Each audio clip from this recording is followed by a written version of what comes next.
জিন্দেগিতে যে জিনিসটাকে নিয়ে বেশি পেরেশান থাকবে ওইটা তার কবরে বারবার মনে পড়বে। কেউ যদি চাষ নিয়ে পেরেশান, তার চাষটা মনে পড়বে। কেউ যদি তার আপনার কিনা দোকান নিয়ে পেরেশান, ব্যবসা নিয়ে পেরেশান, তার ব্যবসাটা বারবার মনে পড়বে। অর্থাৎ এক কথায় বলি, এই হায়াতে জিন্দেগিতে যেটাকে নিয়ে বেশি ও সময় কাটাবে আর যেটাকে নিয়ে বেশি ও মেহনত লাগাবে, যেটাকে নিয়ে ও পাসিনা ঝরাবে, ওটাই কবরে মনে পড়বে। কবরওয়ালা বলবে মান রব্বকা, তখন ও বলবে আমার রব হলো দোকান, আমার রব হলো চাকরি, আমার রব হলো চাষ, আমার রব হলো জলসা। এই কথা উত্তর দিবে। তাই আমার আল্লাহ বলছেন ইসাব্বিহু লিল্লাহি মা ফিস সামাওয়াতি ওয়া মা ফিল আরদিল আজিম আরজিল কুদ্দুস মালিকিল কুদ্দুসিল আজিজিল হাকিম। তোমরা তসবিহ বয়ান করো, তোমরা পরেশান হয়ে থাকো, আল্লাহ তসবিহকে নিয়ে পাগলা বেনে যাও। তোমাকে দেখলে অন্যজন বলবে পাগল, এ আল্লাহর পাগল মাজনুন হয়ে গেছে। তুমি এত বেশি আল্লাহকে আপন বানাবে, তুমি আল্লাহ ছাড়া কিছুই বুঝবে না। যখন কবরে তোমার প্রশ্ন করা হবে মান রব্বুকা, আল্লাহ তোমার জবান দিয়ে বের করবে রব্বি আল্লাহ। বিসমিল্লাহির রহমানির রহিম। ইসাব্বিহু লিল্লাহি মা ফিস সামাওয়াতি ওয়া মা ফিল আরদিল কুদ্দুসিল আজিজিল হাকিম।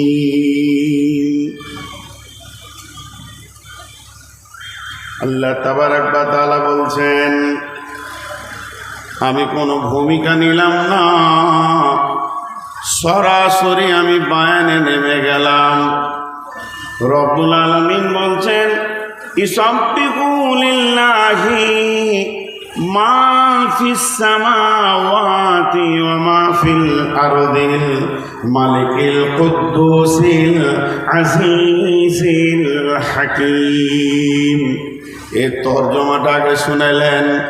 আল্লাহ তাবারাক ওয়া তাআলা বলছেন সারা পৃথিবীর যিনি অধিপতি, পৃথিবীর যিনি মালিক, যিনি হলেন পরাক্রমশালী, ক্ষমতাবান, দয়াবান, সে রবের সবাই জিকির করে, পবিত্রতা বয়ান করে। যা আসমানে আছে তারাও করে, যারা জমিনে আছে তারাও করে। আল্লাহর জিকিরটায় তারা মুবতালা থাকে।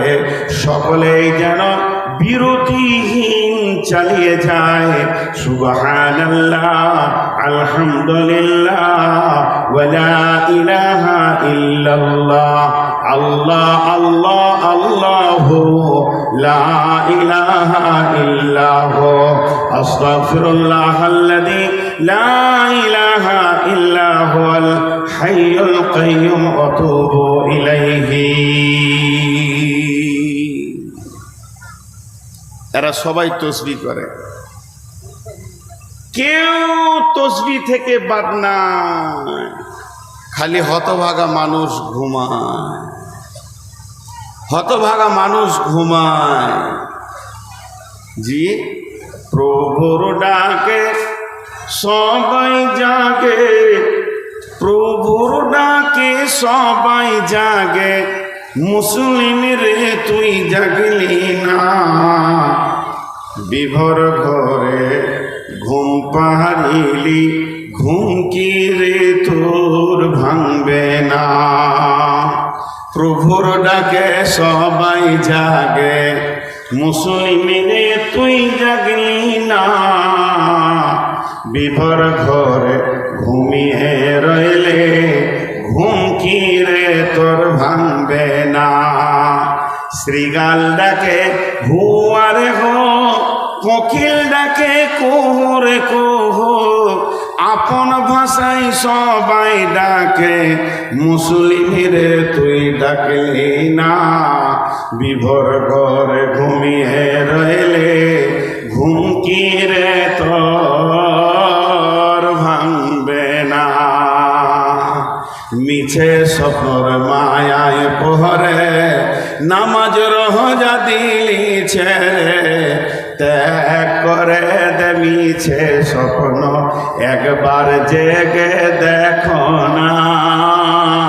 প্রভুর ডাকে সবাই জাগে, মুসলিম রে তুই জাগলি না। আঁকি খোল রে নিদি তোর রে ভাই, তুমকো কহে ফুকার রে। जागो मुस्लिम जागो जरा, गफलत से तुम उम्र बिताई, फिर भी हुई बदनाम रे। जागो मुसलमान जागो जरा, तौबा कर लो दिल में भर लो, इस्तिग़फ़ार कर लो दिल में भर लो, अल्लाह का फरमान रे। जागो मुसलमान जागो जरा, फजर की नामत इतनी फजीलत, आँखियाँ खोल के देखो रे। जागो मुसलमान जागो जरा, आँखी खोलो रे निधि तोड़ो रे भाई, तुमको कहे पुकार रे। जागो मुसलमान जागो जरा, तौबा कर लो दिल में भर लो, अल्लाह का फरमान रे। जागो मुसलमान जागो जरा।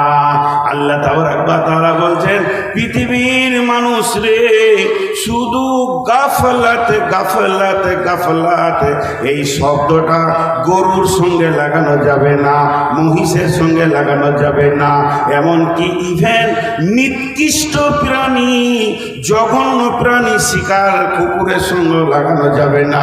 পৃথিবীর কোনো প্রাণী গাফেল নয়, তার আল্লাহর ব্যাপারে কোনো প্রাণী উদাসীন নয়, গাফলতি করে না। সবাই ঠিক টাইমে আল্লাহকে সকাল সন্ধ্যা তারা ডাকে। হে মানুষের দল, তোমাকে 5 বার ডেকেও আল্লাহর স্মরণে বসানো যাচ্ছে না।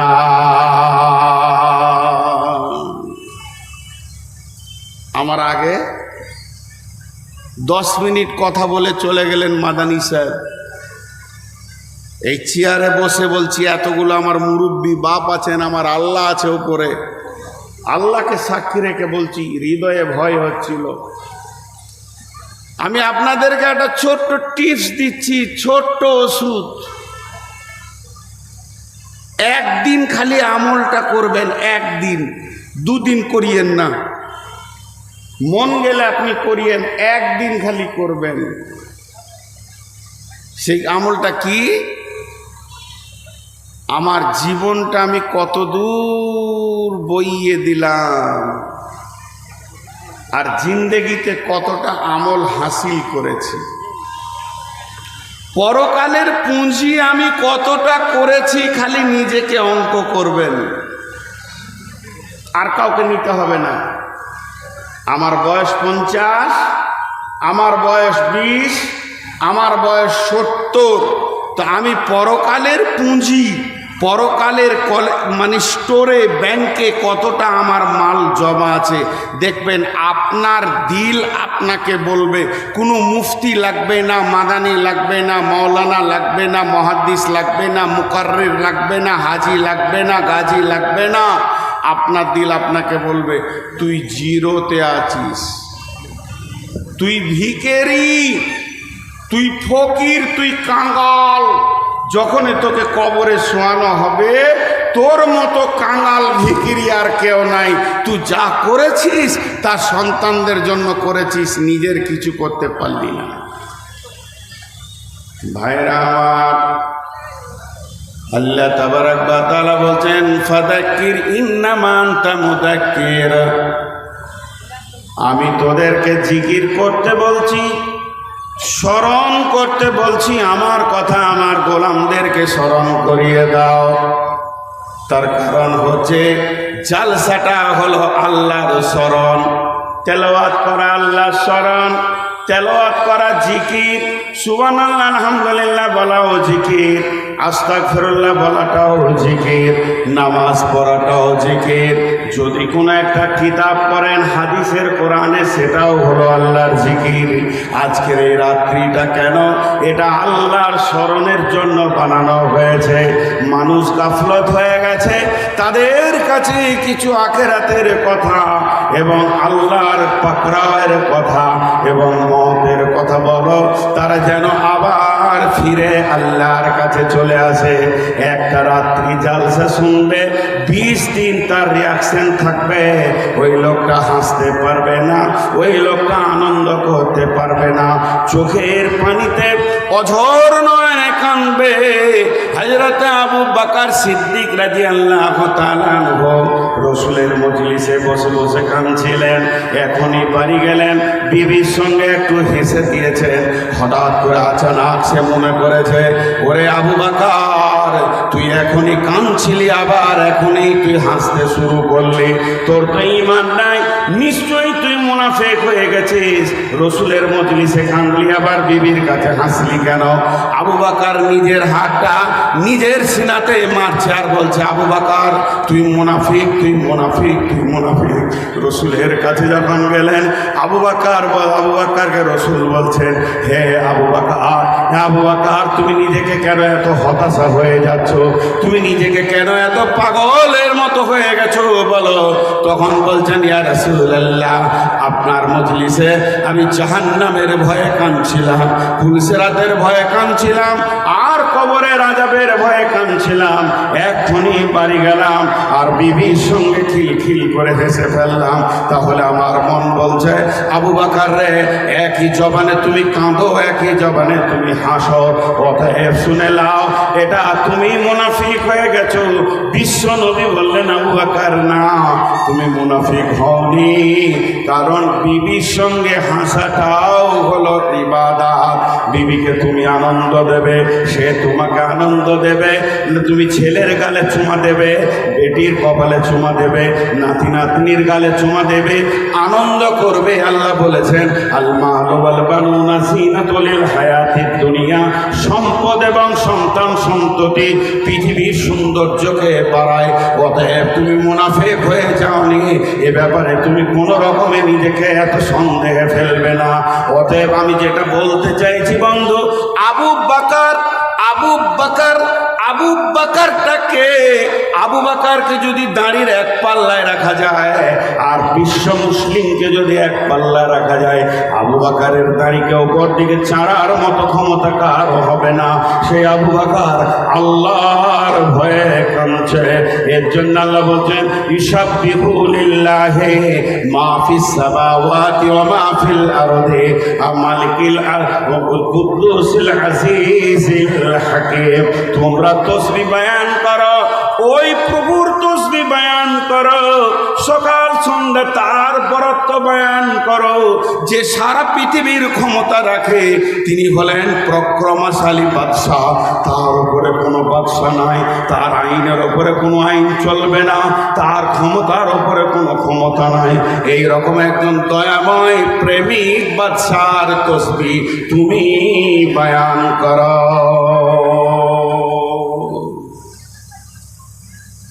আজকে আমাদের তাসবিহ উঠে গেছে, তাসবিহ তাহলিল আমাদের নাই, দিল মুর্দা হয়ে গেছে। অতিরিক্ত হাসলে দিল মুর্দা হয়, দিল শক্ত হয়। আর আল্লাহর ভয়ে কাঁদলে দিল নরম হয়। ওয়ায়াজহাকু কালিল ওয়ায়াবকা কাসির। কোরআন বলছে, তুমি কাঁদো বেশি, হাসো কম। একটা দিন আসবে খালি কেঁদেই যাবে, হাসার মৌকা হবে না। ভাই, আপনারা আমার দিকে তাকিয়ে থাকেন। ওই চাওয়ালাকে ধরে নিয়েছো তো মঞ্জু, ওই যে লাল কাপড় পরে, তোমাকে আমি বলছি তোমাকে ধরে নিয়ে আসবো, আর কেতলি সহ। কথা বললে শুনে না, তুমি আমার কথা শুনছো না, ওকে ধরে নিয়েছো তুমি। আমি প্রথমেই বলেছি, কোনো চাওয়ালা, এটা কোরআনের তাফসীর চলছে, এটা কোনো গান বাজনার মজলিস নয় যে চাওয়ালা ঢুকবে। গোটা মার্কেট করে দিয়েছে মাঠটাকে, আবার ও ভিতরে ঢুকেছে। ও যতক্ষণ না বের হবে আমি আর আয়াতই পড়বো না। ওকে ধরে আনতে বললাম তো তুমি গেলে না কেন?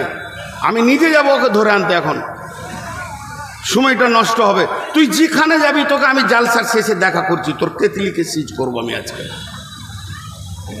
তোর বিজনেসকে গুটিয়ে দেবো। বেহায়া বেলিল্লাহ, লজ্জা শরম বলে কিছু নাই। আবার ওখানে চা বিক্রি করছো, দাঁড়িয়ে আছে। কত বড় ওর বুকে আসপর্দা। জি ভাই, যে আহমদ বিন হাম্বালের কথা বললেন মাদানী ভাই,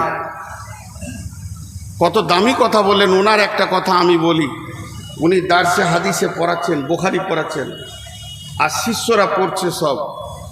তো ওনার চোখ দিয়ে টস টস করে পানি পড়ছে, কিন্তু জাহান নামের কথা লয়।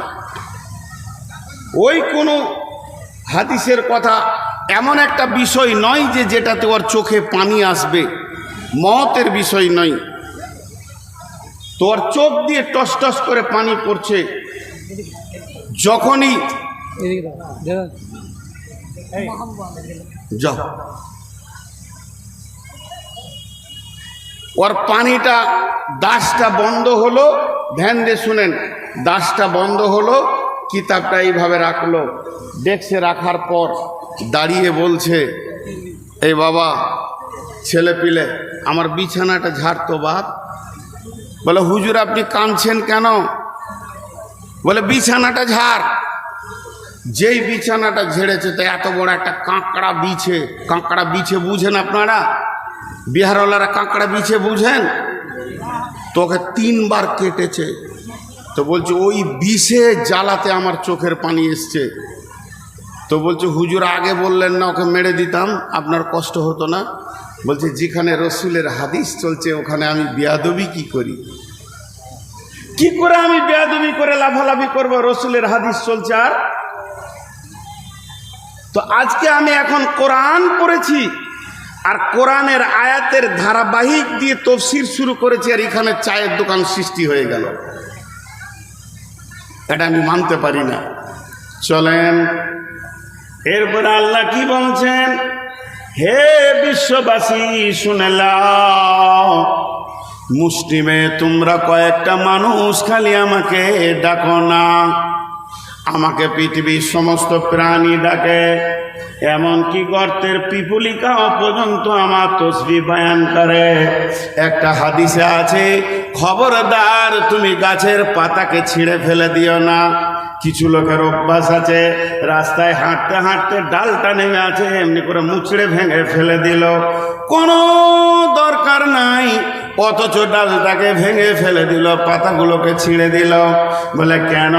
বলে খবরদার তুমি পাতা ছিঁড়ে ফেলবে না, ওই গাছের পাতাও পর্যন্ত আল্লাহর জিকিরে সব সময় যেন তসবিহ বয়ান করছে। যদি তোমার প্রয়োজন হয় সমস্ত গাছটাকে কেটে ফেলে দাও, দিয়ে তোমার ফার্নিচার বানিয়ে নাও, কাঠ বানিয়ে নাও, সেটাকে তুমি খাট বানাও, চেয়ার বানাও, কোনো রকম অসুবিধা হবে না।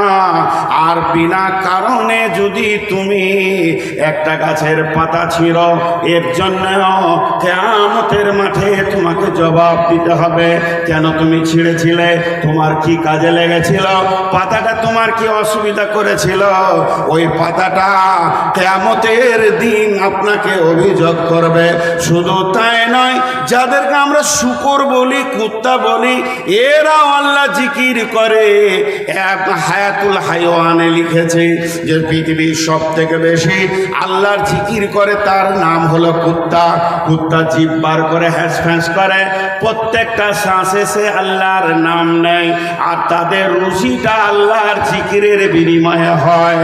তার কারণ শুনেলেন, আপনাকে কাটিয়ারে খেতে গেলে টাকার বিনিময়ে খেতে হবে হোটেলে। সারা পৃথিবীর সমস্ত প্রাণী আল্লাহর জিকির করে, আর আল্লাহ তাদের রুজিকে বরাদ্দ করেন। তো আল্লাহ তাবারাক ওয়া তাআলা এর জন্য বলছেন, পৃথিবীতে এমন কেউ নাই যে আমার পবিত্রতা বয়ান করে না। সবকে বাদ দেন, সবকে বাদ দেন। আপনার দাড়ি যতগুলো আছে, মোচ আছে, চুল আছে, গোটা বডিটা আল্লাহর হুকুমের মহতাজ, গোটা বডিটা আল্লাহর হুকুমে চলে।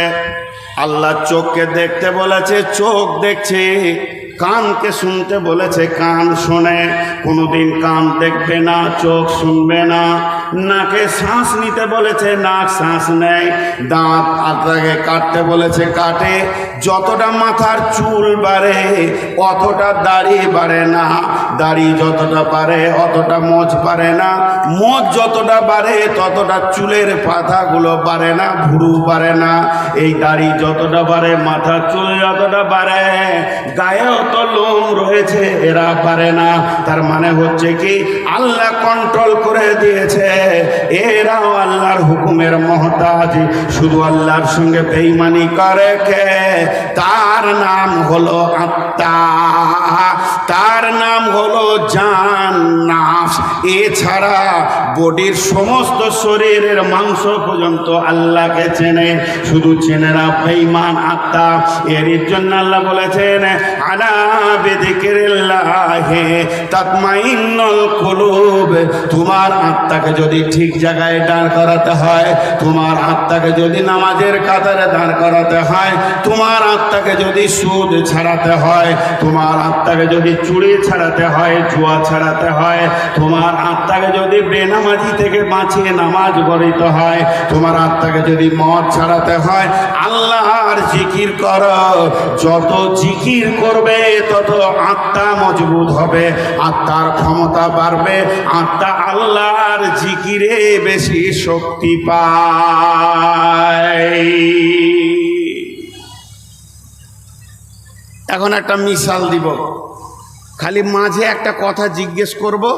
যতটি লোক বসে আছেন, বাপ ভাই বলছি, বেটা বলছি, যারা আমার ছোট ছেলে, একটু আওয়াজ করেন, আপনাদের হাতগুলো ধরে বলছি। আপনাদের বিরক্ত লাগছে? সবাইকে বলেছি, কেউ দুজন চারজন, সবাই একবার জোরে বলেন বিরক্ত লাগছে? মন দিয়ে শোনেন, আমরা আল্লাহকে চিনি না, এই জন্য আমাদের দ্বারা সমস্ত পাপগুলো হয়। এই সূরাটা গোটাটা যদি তাফসীর করতে যাই তো 10 ঘন্টাতে শেষ হবে না। এখন একটা আয়াতের ওপরে আছি, তো একটা উদাহরণ দিয়ে আপনাদেরকে, উদাহরণটা ভালো করে শুনেন। গেরিলা ঘোড়া, যেটা বাংলাতে বলে গেরিলা ঘোড়া, ঘোড়া ঘোড়া যার ওপরে সওয়ার হয় মানুষ, সওয়ারি। তো ওই গেরিলা ঘোড়া কাকে বলে? যে ঘোড়াগুলো যুদ্ধের কাজে লাগে, যুদ্ধে। আপনাদের এই রাজ্যে আছে কি না জানি না, আমি তো বিহার বেশি ঘুরিনি, কাটিহার আর আপনার আড়াড়িয়া আর কিষানগঞ্জ আর ঠাকুরগঞ্জ, এর বাইরে কোথাও যাইনি। ভাগলপুর টাগলপুর এমনি গেছি, জালসাই যাইনি, আর ওরা বুঝবেও না বাংলা। তো আমাদের কলকাতাতে ফজরের পরেই বেশ কিছু ঘোড়া যেগুলো সৈন্যদের কাছে থাকে, যুদ্ধ করে, ওদের কাছে থাকে। তো ইডেন গার্ডেন যে ময়দানটা আছে, বিরাট ময়দান, ওখানে সৈন্যরা সকালবেলায় 1-1.5 ঘন্টা ঘোড়া নিয়ে দৌড়বে, ঘুরবে। এটাকে বলে গেরিলা ঘোড়া। ঘোড়া অনেক উঁচু, সেই রকম মজবুত ঘোড়া।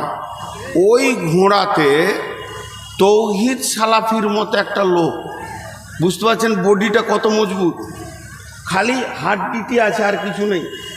এইরকম একটা পাতলা সাতলা লোককে চাপিয়ে দেওয়া হয়েছে, তাও আবার সালাফি সাহেব হসপিটালে 18 মাস শুয়েছিল। তার মানে কি, ওর শরীরের কোনো ক্ষমতা নাই, লাগামটাও ধরতে পারছে না। তো এখানে কটা মন আছে? মন কটা আছে? একটা হচ্ছে যে চেপে আছে তার মন, আর একটা হচ্ছে যার ওপরে চেপে আছে সেই ঘোড়ার একটা মন। ঘোড়ার একটা নিশা আছে, নিশা। কি নিশা? পুকুরে একটা দল হয় যেটাকে শোল বলে বাংলাতে, ওই শোল দলটা যদি দেখে লাই তো পাগলা হয়ে যায়, ওটাকে খেতে হবে।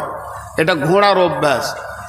এবার বলেন, এইরকম পাতলা সাতলা লোক 18 মাস হসপিটালে ছিল, খালি হাড় কটা আছে, সোজা করে হাঁটতে পারে না।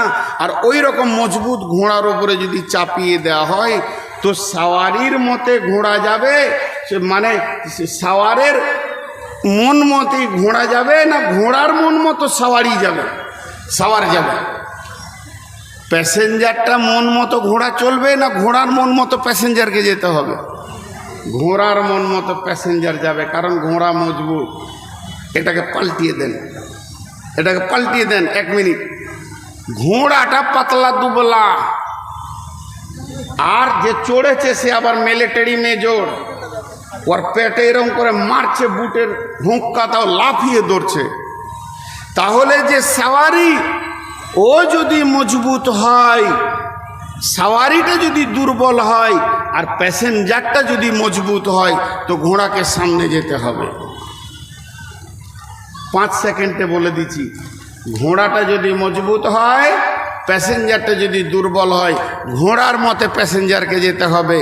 প্যাসেঞ্জারটা যদি মজবুত হয়, ঘোড়াটা যদি দুর্বল হয়, তো প্যাসেঞ্জারের মতে ঘোড়া যাবে। এখানে দুটো জিনিস আছে, দেহটা হলো ঘোড়া, আত্মা হলো তার প্যাসেঞ্জার। দেহ হলো ঘোড়া, আমার বডিটা হলো ঘোড়া, আর আত্মা এখানে সাওয়ার হয়ে আছে, এ হলো প্যাসেঞ্জার। দেহ সকালে চা খায়, রুটি খায়, পুরি খায়, ডাল ভাজা খায়, মাংস খায়, মাছ খায়, খাসি খায়, বিরিয়ানি খায়, মুরগা খায়, মাছ খায়। সারা দিন যেন দেহর ওপরে আপনার আমার চর্চা লেগে আছে। তখনই কোল্ড ড্রিঙ্কস, তখনই কফি, তখনই চা, যা মন চাইছে খেতে খেতে খেতে খেতে দেহটা হয়ে গেছে মজবুত। আত্মাকে কোনো দিন খাবার আমরা দিইনি। আত্মাটা ওই 2 বার খাবার খায়, একবার ফজরের পর আর একবার আসরের পর।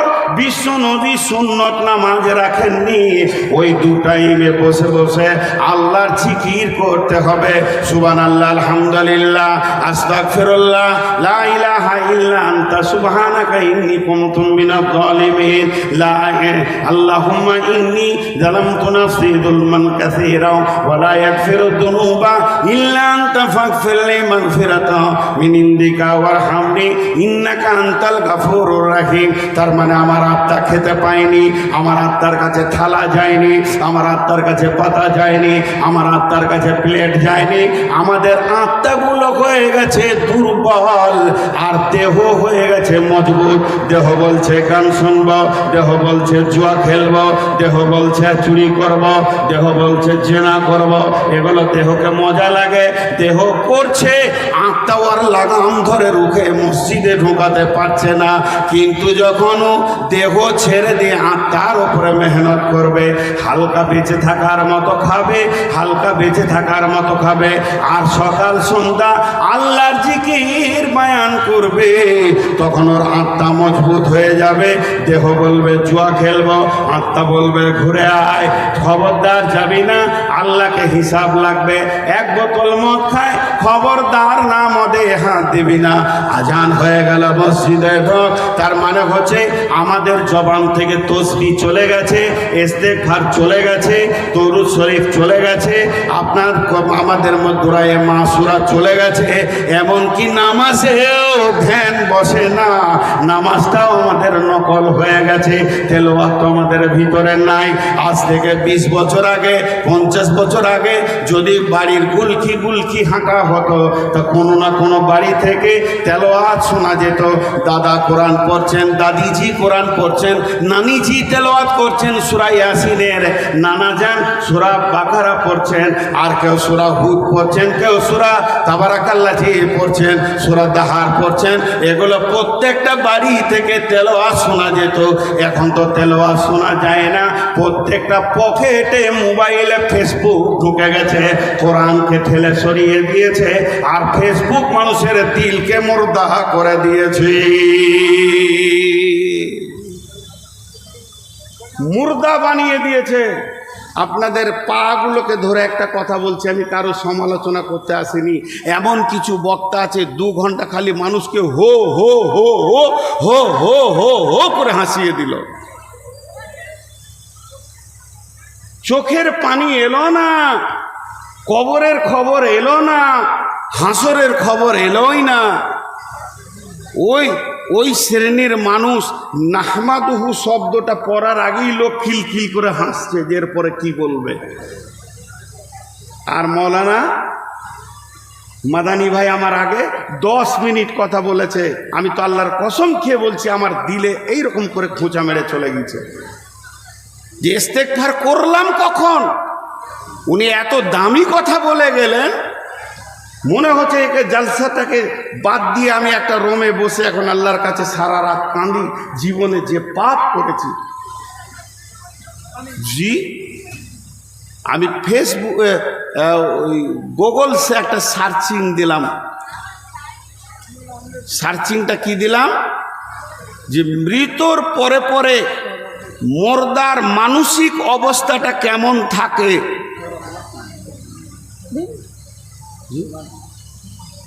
ডাকেন ডাকেন, আর তো 15 মিনিট আছে।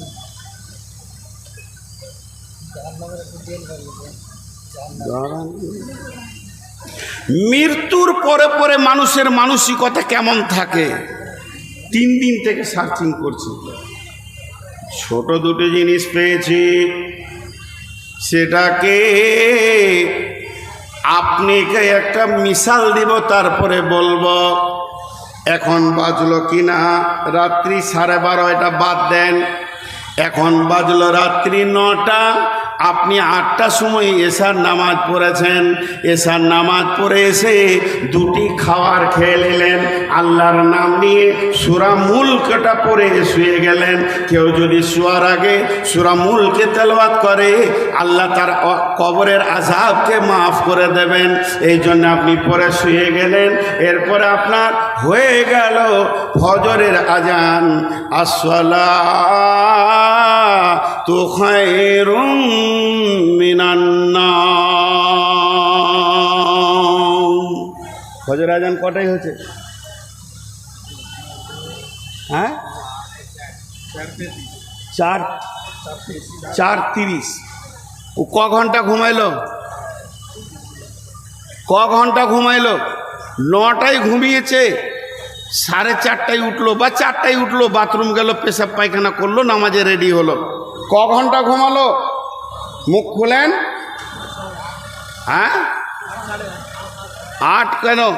এই দিক থেকে ওই দিকে হলো 4 ঘন্টা, এইদিকে 3 ঘন্টা। 9টায় ঘুমিয়েছে, 7 ঘন্টা ঘুমালো। এটা আমি উদাহরণ দিচ্ছি। মওতের পরে আমাদের মানসিকতা কেমন হবে? এই তুই বাচ্চা ছেলে না, তুই চেয়ারটা নিয়ে সামনে এলি কেন? ভাগ তুই এখান থেকে, চল।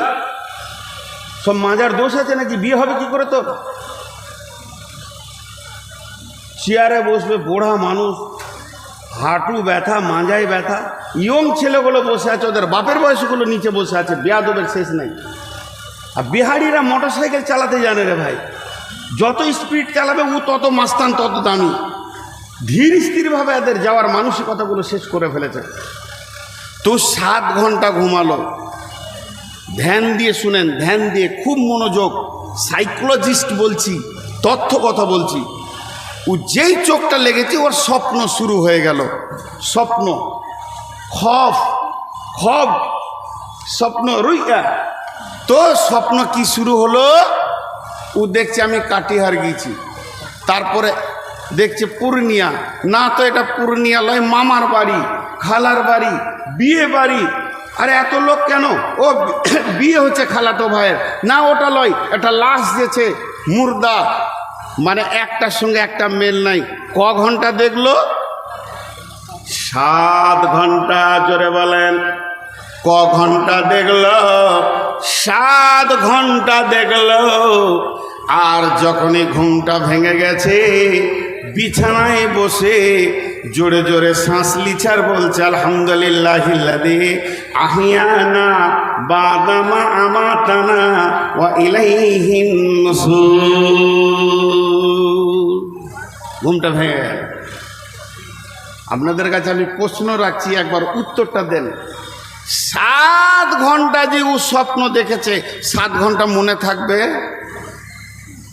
বলেন মনে থাকবে? বলেন মনে থাকবে?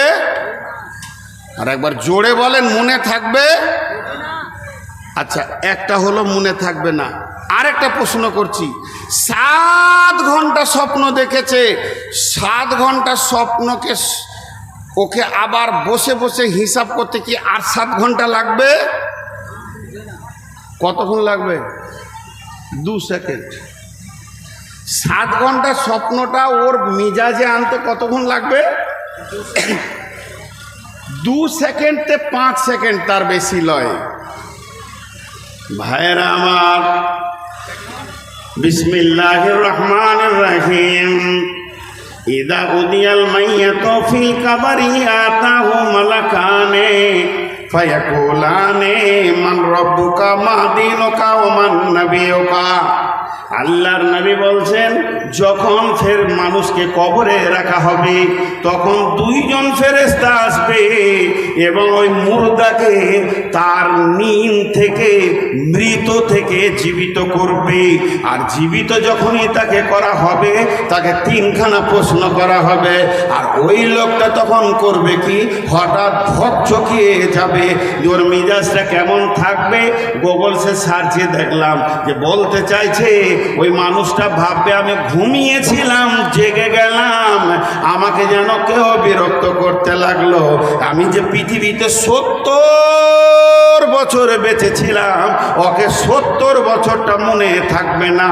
ও ভাববে সকালে মানুষ শুয়ে কিছুক্ষণ পর যেমন ঘুম থেকে উঠে, আমি ওই রকম ঘুম থেকে উঠলাম। আর কি বাজে প্রশ্ন করছে, ওর কিছুই মনে পড়বে না। বিয়ে করেছে মনে পড়বে না, ছেলে পিলে বউ পিটি কিছুই মনে পড়বে না। সব যেন কোন দিকে গুলিয়ে চলে যাবে। আর এমন সময় মুনকির নাকিরকে প্রশ্ন করবে, এ রবের গোলাম তুই বল, মান রব্বুকা মা দীনুকা ওয়া মান নাবিয়ুকা। হায় রে, জানি না, কিন্তু স্বপ্নের একটা জায়গা খুব ভালো মনে পড়বে। কোন জায়গাটা জানেন? কোন জায়গাটা জানেন? কাটিহারে একটা বিরাট বড় ফ্যাক্টরি বানাচ্ছে। কে? আমার শ্রদ্ধেয় ভাই তৌহিদ ভাই ফ্যাক্টরি বানাচ্ছে। 20 কোটি টাকার কাজ চলছে। তো উনি 10 কোটি টাকা অটোমেটিক খরচা করে দিয়েছে। আর 10 কোটি টাকা ও আনতে গেছে কোথা থেকে না, পূর্ণিয়া থেকে। ক্যাশ আছে, খুব ডর জানে। এটাও স্বপ্নে দেখছেন উনি, স্বপ্নে দেখছেন ক্যাশ। গাড়িতে এতটি টাকা বোঝাই করা আছে, একদম পেটি করা আছে। আর ড্রাইভারকে বলছে খুব জোরে চালা, খুব জোরে চালা, যুগ জামানা খারাপ আছে, সন্ধ্যা হতে চললো, খুব জোরে চালা। এরই মাঝে দেখছে পেছনে ফের দুটো বুলেরও দৌড়ছে, ওকে ধরার লেগে। ডাকাতের দল, ওরা 2-4টা গুলিও করলে যে টায়ারটা ফাটাবো, পারলে না। আর এমন করে গাড়িটাকে টার্নিং নিতে গেল কাটিহার ঢোকার আগে, তো গাড়ি রোড থেকে বের হয়ে ওই একদম ফ্লাইওভারের ওপর থেকে নিচে দপ করে পড়লো। আর যেই দপ করে পড়েছে, জোরে চিল্লি উঠেছে আল্লাহু আকবার। ঘুম ভেঙে গেছে, জোরে জোরে শ্বাস নিচ্ছে। তো শালা পিসাবি বিবি বলছে কি হলো, বিছানায় এত চিল্লায় কেন? বলছে রে খেপি, কত কোটি টাকা যে ছিল হাত ছাড়া হয়ে গেল, সব চলে গেল। ঘুম ভাঙলে সব ভুলে যাবে, খালি ওইখানটা মনে পড়বে, যাক বেঁচে গেল। অ্যাক্সিডেন্টটা অরিজিনাল হয়নি, স্বপ্নই হয়েছে, ওটা বারবার মনে পড়বে।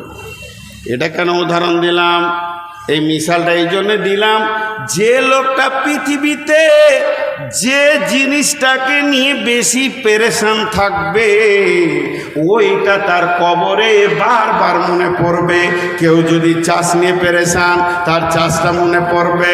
কেউ যদি তার আপনার কিনা দোকান নিয়ে পেরেশান, ব্যবসা নিয়ে পেরেশান, তার ব্যবসাটা বারবার মনে পড়বে। অর্থাৎ এক কথায় বলি, এই হায়াতে জিন্দেগিতে যেটাকে নিয়ে বেশি ও সময় কাটাবে আর যেটাকে নিয়ে বেশি ও মেহনত লাগাবে, যেটাকে নিয়ে ও পাসিনা ঝরাবে, ওটাই কবরে মনে পড়বে। কবরওয়ালা বলবে মান রব্বুকা, তখন ও বলবে আমার রব হলো দোকান, আমার রব হলো চাকরি, আমার রব হলো চাষ, আমার রব হলো জলসা। এই কথা উত্তর দিবে। তাই আমার আল্লাহ বলছেন ইসাব্বিহু লিল্লাহি মা ফিস সামা সামাওয়াতি ওয়া মা ফিল আরদিল আজিম মারজিল কুদ্দুস মালিকিল কুদ্দুসিল আজিজিল হাকিম। তোমরা তসবিহ বয়ান করো, তোমরা পরেশান হয়ে থাকো, আল্লাহ তসবিহকে নিয়ে পাগলা বেনে যাও। তোমাকে দেখলে অন্যজন বলবে পাগল, এ আল্লাহর পাগল মাজনুন হয়ে গেছে। তুমি এত বেশি আল্লাহকে আপন বানাবে, তুমি আল্লাহ ছাড়া কিছুই বুঝবে না। যখন কবরে তোমার প্রশ্ন করা হবে মান রব্বুকা, আল্লাহ তোমার জবান দিয়ে বের করবে রব্বি আল্লাহ।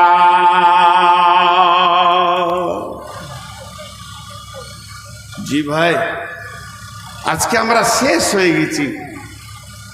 হাসার জায়গা হয়ে গেছে বাড়ি, ছেলে পিলে নিয়ে বসছি তো আখেরাতের কোনো চিন্তা নেই। হাসার জায়গা হয়ে গেছে চায়ের দোকান, চায়ের দোকানে যতক্ষণ থাকছি আড্ডা দিচ্ছি। হাসার জায়গা হয়ে গেছে মার্কেট, হাসার জায়গা হয়ে গেছে বন্ধু, হাসার জায়গা হয়ে গেছে ফেসবুক, হাসার জায়গা হয়ে গেছে ইউটিউব, হাসার জায়গা হয়ে গেছে গুগল। হাস হাস আর হাস, আর মানুষ যত হাসবে তত আল্লাহকে ভুলবে। মানুষ যত হাসবে তত আর দিল মজবুত হবে।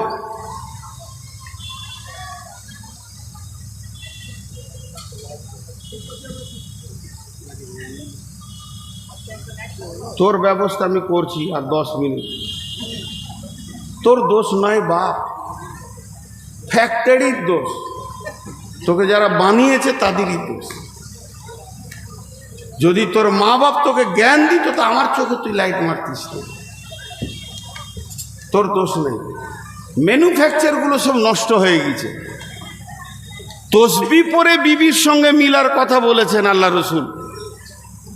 বিসমিল্লাহি আল্লাহুম্মা জান্নিবিনা শাইতানা ওয়া জান্নিবনা শাইতানা মা রাযাকতানা। তসবিহ তো দূরের কথা, টিভি চালিয়ে বিবির সঙ্গে মিলছে, গান চলছে। ছেলে পিলে তো লাইট মারবেই মৌলবীর চোখে, ও প্রোডাক্টের গোলমাল হয়ে গেছে। তো আপনাদের সামনে আজকে শুধু আল্লাহর তসবিহর কথা বললাম। আল্লাহ কি বলছেন? ফাযকুরুনি আযকুরুকুম ওয়াশকুরুলি ওয়ালা তাকফুরুন।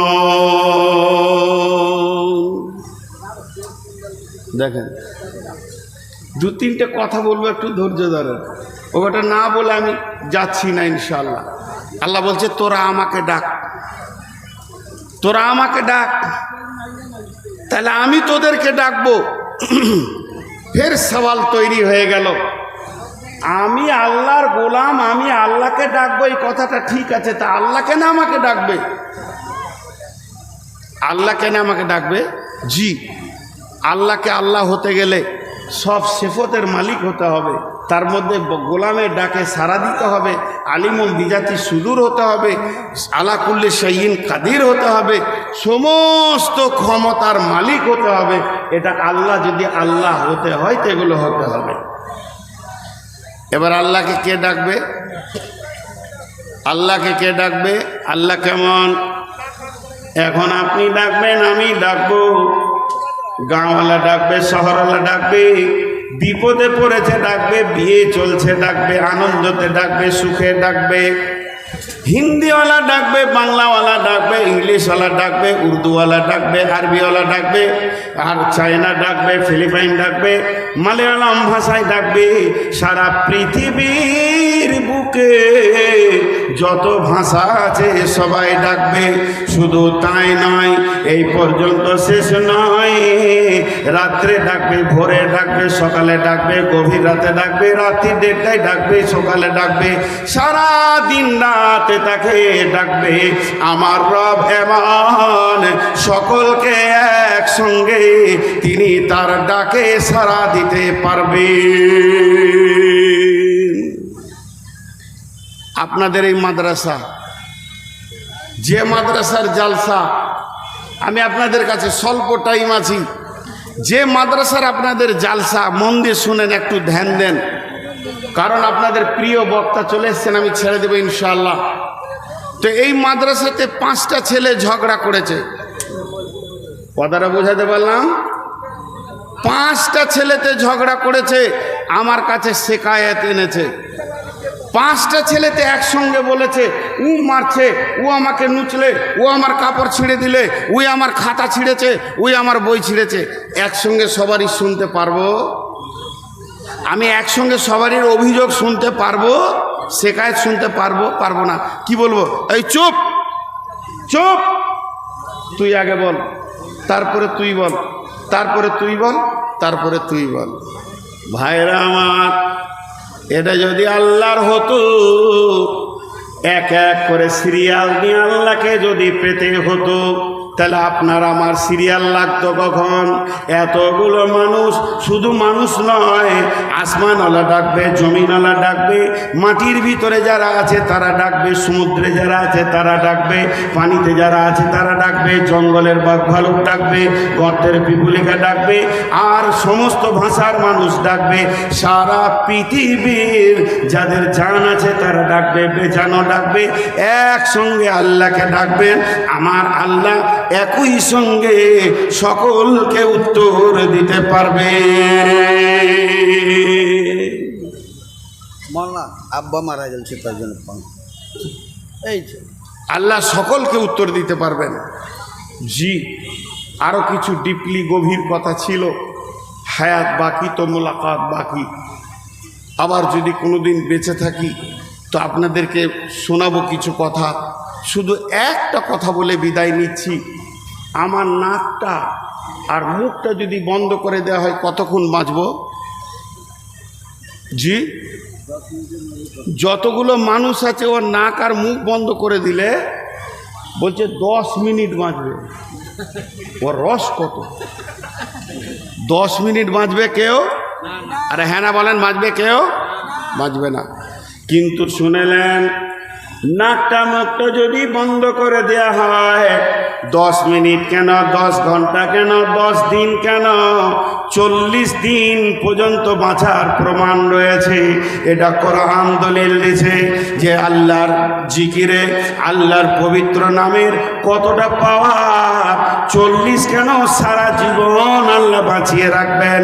40 দিন পর্যন্ত দেখিয়ে দিয়ে আল্লাহ প্রমাণ করে দিয়েছেন। সেটাকে হযরতে ইউনূসকে যখন মাছে গিলে নিল, তাহলে সে চলে গেল পানির ভিতরে, কোনো হাওয়া নাই, শুধু পানি নয়, 2 নম্বর হচ্ছে মাছের ভিতরে, শুধু মাছের ভিতরে নয়, 3 নম্বর মাছের পাকস্থলিতে।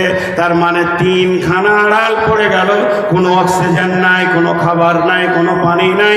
জিবরাইল আমিন গিয়ে বলল, ইউনূস রে, এখন তুমি মাছের পেটে আছো, যদি তোমাকে বাঁচতে হয়, শ্বাস নিতে হয়, নিঃশ্বাস নিতে হয়, খাওয়া পানি একটাই আল্লাহর পবিত্রতা ঘোষণা করো, তোমার কোনো অসুবিধা হবে না।